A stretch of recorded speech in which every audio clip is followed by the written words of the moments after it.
Inspiration.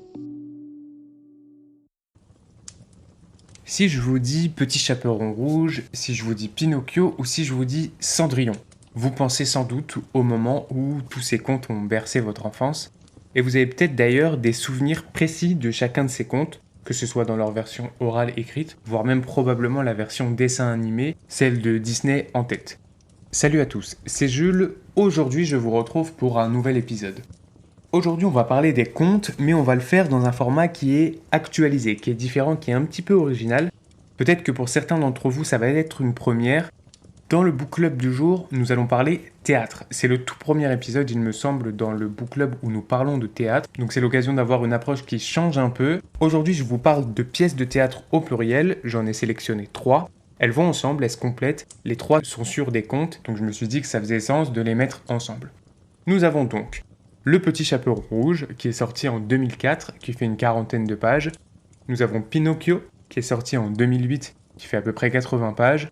Et enfin, nous avons Cendrillon, qui est sorti en 2011 et qui fait 110-112 pages. Ces 3 textes, ils ont été écrits par Joël Pomera. Joël Pomera, c'est un dramaturge français qui est né en 1963 et il se décrit lui-même comme étant plutôt un écrivain de théâtre ou un auteur de spectacle. Il a fait un bref essai en tant qu'acteur lui-même, mais il s'est tourné très rapidement vers l'écriture et aujourd'hui il est auteur donc et metteur en scène pour le théâtre, avec une approche créative qui va du texte à la scène en passant par tout ce qui est costume, décor, lumière, le tout avec la compagnie qui va interpréter ses créations. Joël Pomera, on en parle parce que c'est l'un des créateurs de théâtre contemporain les plus importants. Il a été récompensé de nombreuses fois pour ses différentes pièces. Alors ces pièces, elles sont hyper nombreuses, mais aujourd'hui on se concentre vraiment sur les 3 que je vous citais il y a quelques instants. Ces pièces, elles portent donc sur des contes. La reprise des contes et des mythes populaires, c'est une façon de réapprendre à travers eux ce que vous aviez appris à un moment donné de votre enfance. Si on prend le principe même du conte, c'est de pouvoir aborder de façon métaphorique des sujets qui sont très divers. La mort, la maladie, l'abandon, la peur, la violence, la culpabilité, mais aussi des sujets un petit peu plus légers quand même, notamment le désir, l'amour, l'apprentissage, le travail, l'évolution d'une façon générale, la question des valeurs et bien d'autres sujets encore. Dans la tradition orale et par suite la tradition écrite, le conte a un intérêt assez universel, celui de la transmission intergénérationnelle d'un certain nombre d'éléments. Ce qui est très intéressant sur le travail de Joël Pomera, c'est qu'on retrouve indirectement ici cette idée de transmission intergénérationnelle. Au départ, le travail de Joël Pomera sur le conte, il a une vraie valeur sentimentale, et c'est peut-être d'ailleurs le cas pour vous dans votre relation à ces histoires qui vous ramènent à un moment donné, qui vous ramènent à un souvenir particulier à l'enfance. La composante sentimentale ici, elle se retrouve dans la genèse du travail de Joël Pomera. Initialement, Joël Pomera, il souhaitait que sa fille s'intéresse à ce qu'il faisait, s'intéresse à son travail, et donc il y avait l'idée de transmettre les éléments de son univers à sa fille. Il faut croire que c'est un choix qui a plutôt bien fonctionné, et à plusieurs niveaux, parce qu'à partir du moment où Joël Pomera il a pris cette décision de retravailler sur le conte, en 2004, ça a marqué un véritable tournant dans sa carrière avec une reconnaissance de la critique et l'ouverture à un nouveau public. Ça c'est d'une part, mais d'autre part, son intention première qui était celle de partage avec sa fille, il semblerait que ça s'est plutôt bien passé puisque dans une interview, il a indiqué que sa fille était aujourd'hui celle qui prenait les photos de son nouveau spectacle. Ce qui est intéressant dans le travail de Joël Pomera, c'est que quand il écrit, ou plutôt il réécrit, il le fait pour les enfants qu'il y a encore en chacun d'entre nous, au sens premier du terme, c'est-à-dire les enfants qui peut-être auraient aimé avoir des réponses à une époque donnée sur une thématique précise, par exemple celle que je vous citais un peu plus haut, et qui ont encore cette naïveté profonde sur des questions qui vont parfois être assez difficiles. Les pièces que je vous ai sélectionnées sont des contes qui abordent des sujets qui peuvent être lourds, mais qui le font avec une certaine légèreté. Ça peut être à la fois dramatique, et puis les fins originales des contes le sont d'ailleurs généralement souvent, c'est pas dans les versions édulcorées de Disney qu'on a celles qui correspondent aux textes originaux. Donc on a un aspect qui est dramatique tout en étant comique.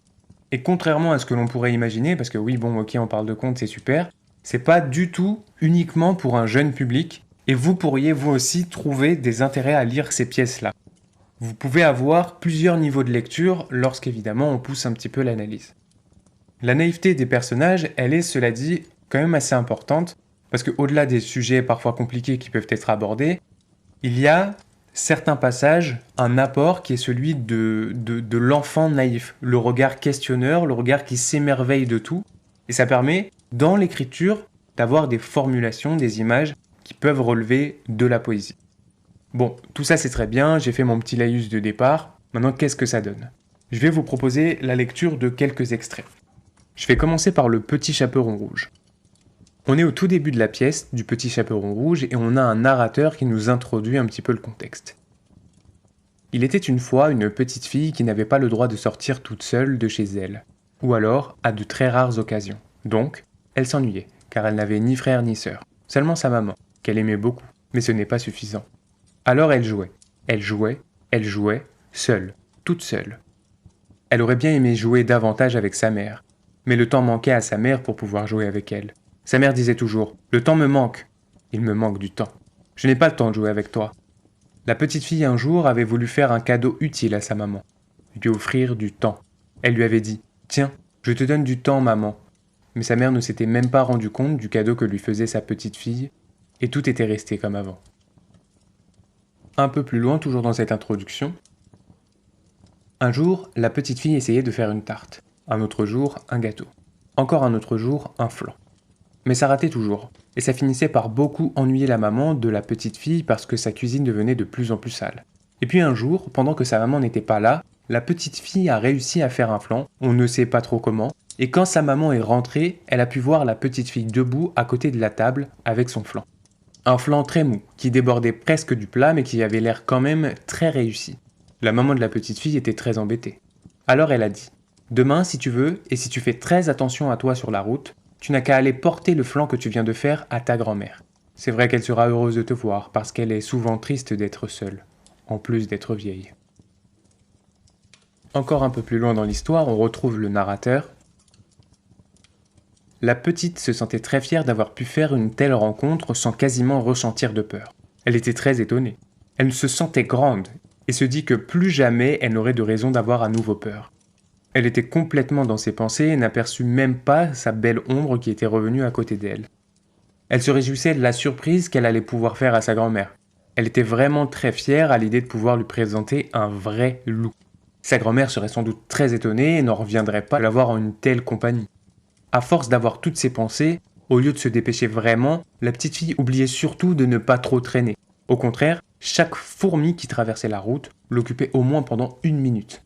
La petite fille ne pouvait s'empêcher de la suivre des yeux, parfois même de l'accompagner jusqu'à sa fourmilière, ou même encore de lui raconter en plus ses exploits de la journée, son amitié nouvelle avec un loup, et cette surprise qu'elle allait faire à sa grand-mère bientôt. Les fourmis adorent qu'on leur raconte des histoires, et certaines sont vraiment très bavardes. Ça, c'était donc dans Le Petit Chaperon Rouge, avec des extraits plutôt poétiques. Je vous propose de continuer maintenant avec Pinocchio, je vous dis d'autres extraits. Là, on est au tout début de l'histoire, on a le personnage du pantin qui est en train de prendre vie et de l'homme âgé menuisier qui vient de le créer.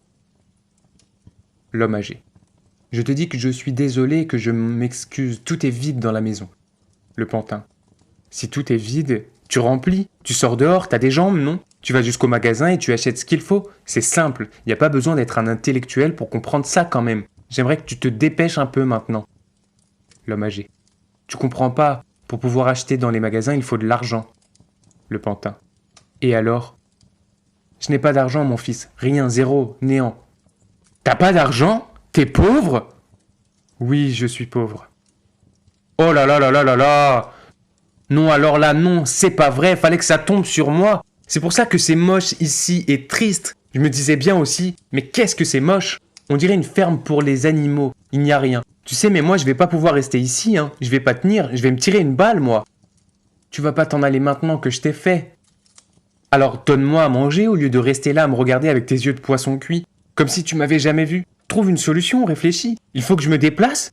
Je te dénonce si tu me donnes pas à manger immédiatement. C'est pas vrai. En plus d'être vieux, t'es pauvre. Alors là, c'est la meilleure de la journée. Autre passage un peu plus loin. Au tribunal, le juge. Quel est votre problème, jeune homme? Vous avez 1 minute 30 pour m'exposer votre situation de façon définitive. Le pantin. C'est simple, on m'a volé, c'est incroyable. J'avais de l'argent, on me l'a pris. J'ai très bien compris ce qu'on m'a fait et je connais les personnes en plus. Il n'y a plus qu'à faire ce qu'il faut. Dans ce cas, ça va être on ne peut plus simple. Oui, c'est extrêmement simple. On a abusé de ma gentillesse, c'est horrible. J'ai même pleuré tellement ça m'a fait du mal. Je comprends très bien ce qui s'est passé, il n'y a pas besoin de me faire un dessin supplémentaire. Vous êtes une de ces innombrables victimes de la société. Je compatis à votre malheur de tout mon cœur. La question est réglée. Messieurs, emmenez-moi ce jeune homme qui a été trompé, sali et surtout lâchement atteint dans son innocence. Cette jeune personne qui est une des plus malheureuses victimes qui m'a été donnée de voir depuis longtemps, emmenez-la-moi directement en prison où elle purgera sa peine, 10 mois d'enfermement complet dans le recueillement et le silence. Que la justice passe, merci, messieurs, dames, il est l'heure de manger. Mais ça va pas, qu'est-ce que c'est que ça? La justice est tombée, elle ne se relèvera pas. Donc là, on a une vraie ironisation de la situation de la justice. À vous de l'appliquer à l'analyse ou à la société que vous voudrez. Autre court extrait un petit peu plus loin. La fée. Tu fais une de ces têtes? Le pantin. Je n'ai pas envie de travailler dans la vie, je l'ai déjà dit. L'école, c'est pas pour les gens comme moi. Chacun sa personnalité dans la vie. Vous le voyez, on a plusieurs éléments qui ramènent de l'absurde dans cette réécriture des contes. Je vous propose maintenant quelques extraits de la dernière pièce que j'ai sélectionnée, à savoir Cendrillon. Donc là, on est dans la scène 5, la très jeune fille montrant les photos de son album aux sœurs. Ça, c'est une autre photo. Je vous la montre parce que ça me fait trop plaisir de vous la montrer. C'est une photo de ma mère et de mon père quand il était venu me voir à un spectacle de fin d'année à la maternelle. Le père. Ferme cet album, Sandra, c'est pas le moment. La très jeune fille. Mon père avait dit en cachette pour pas que j'entende qu'il s'était jamais autant emmerdé de sa vie. Hein? Tu t'en souviens? Ma mère, ça la faisait rire que mon père n'aime pas venir au spectacle de fin d'année des gosses. Non? La belle-mère. Tu peux pas faire quelque chose s'il te plaît, c'est un peu insupportable là, non? La très jeune fille. Ah oui! Et ça, c'est une photo un peu particulière, un peu cochonne. Olé olé, comme on dit, entre mon père et ma mère. Le père saisit l'album des mains de la très jeune fille et le range dans son sac à dos. Un autre extrait, on est sur la scène 13, là vous allez reconnaître aussi le passage dans le conte originel. Quelque temps plus tard, dans la chambre de la très jeune fille, la nuit. La très jeune fille ne dort pas, elle est assise sur son lit. La voix de la narratrice. La très jeune fille était tellement fatiguée qu'elle en oubliait de manger et qu'elle maigrissait, mais jamais elle ne se plaignait. Certains travaux étaient simples, mais d'autres la répugnaient et l'écœuraient énormément. Jusqu'où ça irait comme ça? Située à côté du lit de la très jeune fille, l'armoire se met à trembler, à basculer et finalement se renverse. Une femme à l'allure plutôt négligée, la fée, en sort avec difficulté. La très jeune fille. Oh, c'est quoi ce qui se passe là? Y a un problème ou quoi? La fée. Merde de merde, j'ai failli me faire mal en plus. La très jeune fille. Vous foutez quoi là-dedans? La fée. J'ai mal évalué mon coup. Et je me suis endormi, j'ai l'impression. Merde.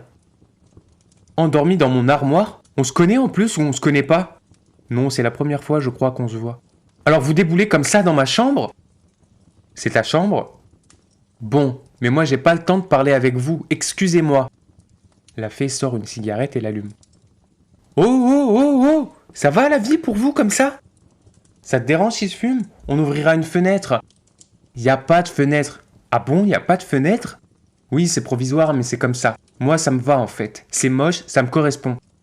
La fée souffle la fumée de sa cigarette avec volupté. Vous êtes pas trop gêné, vous, en fait? La fée, montrant sa cigarette. J'arrive pas à arrêter ce truc, c'est terrible. J'ai tout essayé, ça n'a pas marché. Bon, je vous connais pas, je vous ai jamais vu, vous fumez dans ma chambre et je suis obligé de vous écouter me raconter votre vie en plus. Mais moi, je peux pas vous écouter, j'ai des choses importantes que je dois faire et j'ai besoin d'être seul, d'avoir ma tranquillité.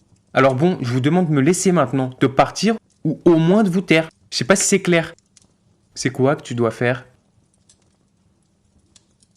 Et enfin, un dernier extrait beaucoup plus court, juste pour vous montrer l'absurde de la situation qui est à chaque fois amenée dans un contexte où vous connaissez la scène, vous connaissez le texte, et il y a toujours une remarque qui peut vous surprendre. Le roi entre, entouré de 2 gardes. Le roi. Pardonnez-moi, mesdames, je me permets de forcer la porte de votre magnifique et originale demeure, et de pénétrer en toute simplicité chez vous. Je suis assez pressé, je ne veux surtout pas vous déranger très longtemps. La belle-mère. Majesté. Le roi. Appelez-moi Jean-Philippe.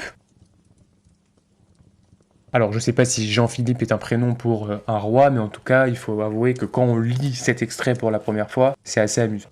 C'en est fini pour les extraits, maintenant quelques éléments complémentaires. Dans chacun des 3 contes et des 3 pièces dont il est question ici, il y a toujours, vous avez pu le voir, un personnage dans la pièce qui est narrateur et qui apporte des éléments au cours de l'histoire.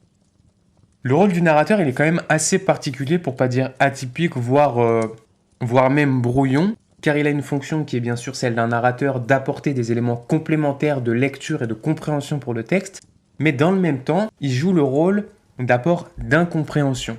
Et finalement, le narrateur, il va participer au flou général qui englobe le texte. Le narrateur, à chaque fois, peut être désigné soit comme présentateur, soit comme homme qui raconte, ou encore comme étant un duo composé d'une narratrice dont on n'entend que la voix et d'un homme qui fait des gestes pendant qu'elle parle. Donc ça reste un personnage à part entière, mais ce flou, il se retrouve dans un autre élément, c'est le nom des personnages en tant que tels. Depuis le départ, moi je vous parle du Petit Chaperon Rouge, de Pinocchio, de Cendrillon. Ok, ce serait bien, mais dans les textes, à aucun moment les personnages ne sont dénommés ainsi, et vous l'avez sans doute entendu dans mes lectures précédemment. Plutôt que d'avoir Pinocchio ou Geppetto, comme on pourrait s'y attendre, on a le pantin, on a l'homme âgé. Plutôt que d'avoir Cendrillon, on a la très jeune fille, dont on apprend plus tard qu'elle s'appelle Sandra, Sandrine, on ne sait pas trop. Et ces éléments de flou, de caractérisation, ils se retrouvent dans les textes. Vous l'avez senti à la lecture des extraits, on n'est plus dans le contexte un peu féerique, un cadre un peu rêveur et naïf qui est propre au conte. On garde, par contre, la moelle épinière de ce qui constitue chacune des étapes du récit dans chacun de ces textes. Et moi, là, j'ai envie de vous faire un parallèle avec un épisode que j'ai fait il y a quelques temps sur Raymond Queneau.